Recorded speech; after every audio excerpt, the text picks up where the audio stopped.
Focus का नशा। ये वो नशा है जो अगर किसी को हो गया ना तो एक दिन उसे वो सब हासिल हो जाएगा जो उसे चाहिए। ठीक इस लड़के अरुण कुमार की तरह। दोस्तों, इस लड़के के बारे में जब आप सुनोगे ना तो आपके रोंगटे खड़े हो जाएंगे एंड आप ये भी सीख जाएंगे कि फोकस कैसे किया जाता है। एक 14 साल का लड़का साइकिल की दुकान पर चैन ठीक करता तो कभी पंचर ठीक करता। 2-2 रुपए कमाने के लिए घंटों तक उस साइकिल के गैराज पर काम करता। किसी एक को भी 1% की भी उम्मीद नहीं थी कि उस लड़के के जीवन में कभी कुछ बदलेगा, सिवाय खुद उस लड़के के। हर कोई जब उस गैराज में अपनी साइकिल रिपेयर कराने आता तो कई दफा उस लड़के से बड़ी बदतमीजी से पेश आया करता। उसको बच्चा समझकर कुछ हरामी लोग उसके पैसे भी काट लिया करते, जिस वजह से वो मालिक की गाली खाता वो अलग से। लेकिन मजबूरी थी वो 2 वक्त का खाना, इसलिए उसे काम तो करना ही पड़ता था। एक दिन की बात है जब लाल बत्ती में कोई बहुत बड़ा अधिकारी वहाँ आया हुआ था जब वो लड़का काम करता था। दरअसल वो एक स्कूल के उद्घाटन के विषय में आए थे। उस लड़के को कुछ नहीं पता था कि यह अधिकारी कौन है, कहाँ से आए हैं, इनका क्या लेना देना है और ये क्यों आए हैं। बस एक चीज जो वो बहुत अच्छे से गौर कर रहा था वो था कि लोग उसकी बड़ी इज्जत कर रहे थे। कोई उसके सामने ज्यादा बोल नहीं रहा था, बल्कि सब उसको सरसर करके बात कर रहे थे। उसने अपने दिमाग में एक बात सोची कि यार, एक ये साहब है जिनके आने मात्र से पूरी की पूरी बस्ती ऐसे व्यवहार कर रही है जैसे ये कहीं का राजा हो, और एक तरफ मैं हूँ जो इतने शांति से अपना काम करता हूँ, किसी को परेशान भी नहीं करता, तब भी लोग मुझे गालियां देते हैं, 4 बातें सुनाते हैं। खैर, उस रात वो लड़का सो नहीं पाया। वो सारी रात बस यही सोचता रहा कि मेरे साथ ऐसा क्यों हो रहा है, मुझ में और उस आदमी में क्या फर्क है। मैं तो जबकि लोगों के काम आता हूँ और वो तो गाड़ियों में आता है। उसे अपने सवाल का जवाब नहीं मिल पा रहा था। अगले दिन जब वो गैराज पहुंचा तो अपने मालिक को पूछा कि मालिक, जो कल साहब आए थे, लोग उसको इतनी इज्जत क्यों दे रहे थे और वो कौन साहब थे। इस पर गैराज का मालिक बोला, तुझे क्या है, तुझे क्या करना है। लेकिन उस लड़के के 2-3 बार पूछने पर उस मालिक ने बताया, कल डीएम साहब आए थे स्कूल के उद्घाटन के लिए। इस पर उस लड़के ने फिर से जिद करके पूछा, लेकिन ये डीएम कैसे बनते हैं। वो गैराज का मालिक बोला, उसके लिए बहुत पढ़ना पड़ता है, बहुत विद्वान होना पड़ता है, उसके लिए बाज की नजर और ऋषि मुनियों जैसा फोकस चाहिए होता है। ये बात उस लड़के के दिमाग में छप जाती है। वो लड़का शाम को घर जाता है और लगभग आधी रात तक जागकर बस यही सोचता है कि इस जिंदगी से उस जिंदगी तक का सफर वो कैसे तय करेगा। वो पैसे बचाता है और पैसे बचा बचाकर वो अपने लिए किताबें खरीदता है और किसी तरह अपनी पढ़ाई शुरू करता है। एक सरकारी स्कूल के माध्यम से वो पढ़ता और रात को काम करता। उसका लक्ष्य उसके दिमाग में एकदम साफ था कि चाहे जो हो जाए डीएम तो बनकर रहूंगा।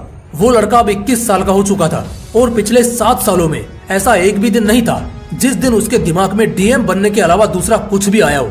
उसे बस 21 साल की उम्र तक पहुंचने का इंतजार था कि वो बस अपना ग्रेजुएशन जैसे तैसे खत्म करे और एग्जाम में बैठने के लायक हो जाए।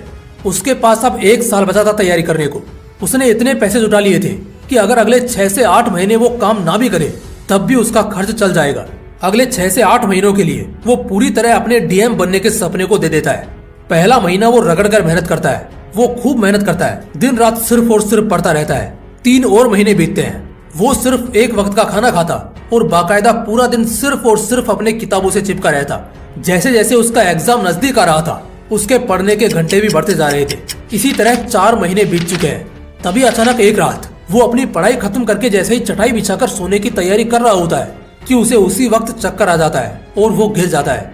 अब भला उस गरीब को देखने वाला कौन होगा, इसलिए वो बेचारा खुद ही 1-2 घंटे बाद जब होश में आया तब खुद को संभालते हुए उठता है और फिर जो थोड़ा खाना बचा था उसे अपने लिए परोसता है। खाने के लिए उसने अभी पहला निवाला रखा ही था कि तभी उसको उल्टी हो जाती है। सारी रात वो उल्टी करता रहता है। अगली सुबह जैसे तैसे थोड़ा सो लेने के बाद जब उसकी आंख खुलती है तब उसका पेट हल्का दर्द करना शुरू करता है। वो कुछ समय के लिए इसे नजरअंदाज करता है और रोज की तरह अपना काम करता है। फ्रेश होकर पढ़ाई करने बैठता है। पेट दर्द अब भी कर ही रहा था तो वो बाहर जाकर कुछ दवाई ले आता है और कुछ खाकर पढ़ाई शुरू करता है। दिन के 6 से 7 घंटे लगातार पढ़ने के बाद अब कहीं जाकर उसको थोड़ा सा चैन मिलता है और शाम को वो थोड़ा टहलने के लिए निकल जाता है। धीरे धीरे करके वक्त गुजरा।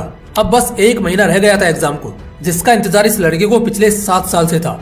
तभी अचानक एक दिन फिर से इसका पेट दर्द करना शुरू कर देता है। इस बार इसका पेट इतना दर्द करता है कि वो अब सहने लायक नहीं था। उसे मजबूरन डॉक्टर के पास जाना ही पड़ता है। वो डॉक्टर के पास जाता है और चेकअप के बाद उसे पता चलता है कि उसे किडनी स्टोन है, उसके पेट में पथरी है। ये सुनकर उसे झटका लगता है। डॉक्टर ने कहा कि या तो ऑपरेशन करा लो या फिर दवाई लो, शायद गल जाए, मगर ये दर्द बहुत देगा अगर ऑपरेशन नहीं कराया तो। वो मन ही मन सोचने लगा कि अब ऑपरेशन का खर्चा कहाँ से लाऊंगा। कुछ पैसे बचाए हैं जो अगर इसी में लगा दिए तो अगले 1 महीने खाऊंगा क्या और एग्जाम कैसे निकालूंगा। बस इन्हीं सब बातों को दिमाग में रखकर वो अपने घर लौटता है। वो बस भगवान से इतनी दुआ करता है कि बस कम से कम 1 महीने तक उसे कोई दिक्कत ना हो ताकि वो अपनी पढ़ाई अच्छे से कर सके। लेकिन भगवान ने उसके लिए कुछ और ही सोच रखा था। अब उसके साथ थोड़ा अजीब होने लगा। रोज तो नहीं, लेकिन अक्सर 1-2 दिन में उसे दर्द होता ही था, और ये दर्द तब ज्यादा होता जब वो कुछ भी खाना खाता था।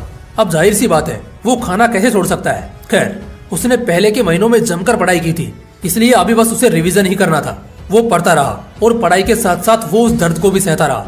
लगभग 7 दिन में उसकी परीक्षा थी और आखिरकार उसने अपनी सारी पढ़ाई कर ही ली थी। अब वक्त आ चुका था उसे अपनी जिंदगी की सबसे बड़ी परीक्षा देने का। आखिरी दिनों में तो मकान मालिक तक ने उसे घर से निकाल दिया था, क्योंकि उससे घर का किराया नहीं दिया जा रहा था। अब क्या करे बेचारा, सारे पैसे खत्म हो चुके थे। तो इस बीच वो अपने एक दोस्त के घर पर रहता है, लेकिन एग्जाम से एक रात पहले अचानक बिजली चली जाती है। अब कल दोपहर को उसे परीक्षा में बैठना है। अब अगर वो आज बिना पढ़े सो गया तो हो सकता है उसके इतने सालों की मेहनत पर ये अकेला दिन भारी पड़ जाए। इसलिए वो उस रात सड़क के बीचों बीच स्ट्रीट लाइट्स की रोशनी में बैठकर पढ़ता है। गाड़ियां एक के बाद एक गुजर रही थी, लेकिन उसका फोकस सिर्फ और सिर्फ उसके किताब पर था। वो सिर्फ और सिर्फ पढ़ता रहा। नींद आ गई तो रात को फुटपाथ पर ही सो गया। अगले सुबह दोस्त के घर गया, जहां वो कुछ दिनों की मोहलत मांगकर रह रहा था।